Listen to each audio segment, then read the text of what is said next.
What's good, everyone? It's MJO23Dan back with another video. Today's video, we're talking about the Air Jordan 1 Obsidian.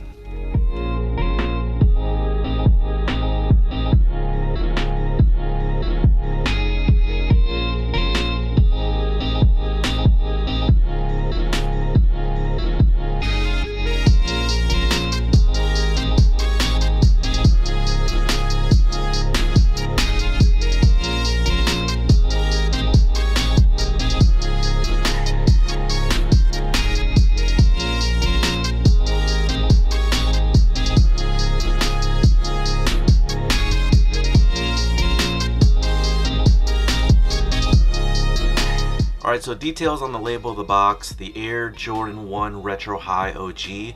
Style number 555088 and color code is 140. Sale Obsidian University Blue. This is a size 10 and MSRP was 160 bucks. If you guys notice the label here, you'll notice that the print has a yellowish greenish hue to it. I'm not sure if everyone else experienced that, but I purchased a couple pairs and I noticed that the print on these labels was off. Now mind you, I did purchase off Foot Locker and all of the foot sites, especially Shoe Palace, and I experienced all the labels looking like this on the pairs. So I'm pretty sure everyone else has this looking tag on it, but if not, definitely let me know. I just thought it was pretty weird. Alright, so here we go. The Air Jordan 1 Obsidian. How easy or how hard was it for you guys to cop this sneaker? What are your overall thoughts about the Air Jordan 1 Obsidian? I saw a lot of people naming them different names. The UNC, we all know what the UNC is supposed to look like. People also call this the Obsidian UNC. I've seen the French blue because of the ties with the Air Jordan 12.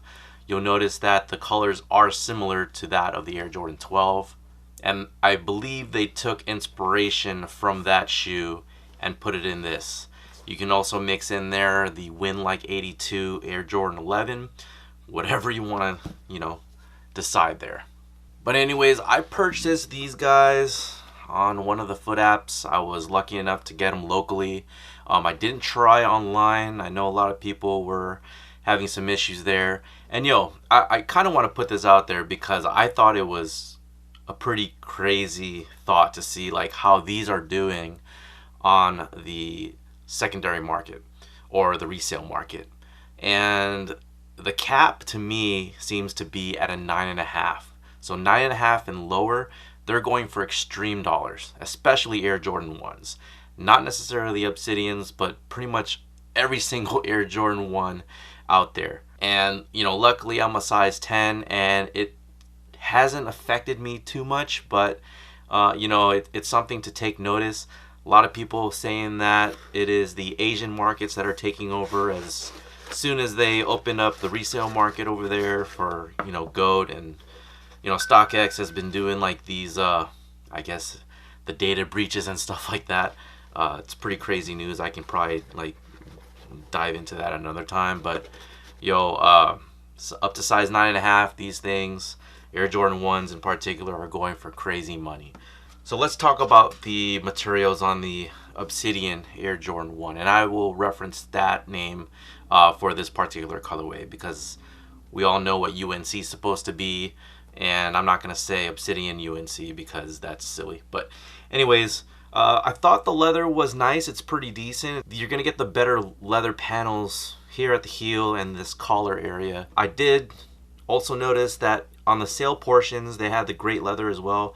Super soft. Not super soft like shattered backboard. A lot of people want to compare greatest leather of all time to either the shattered backboard or the 2011 Band 1s. But, it is what it is. I think you guys should just be happy that Jordan Brand has put out a decent product here. I think one of the things that I primarily like about Air Jordan 1s in particular is when they use that really good leather, there's like those instances of like the edges being a bit frayed.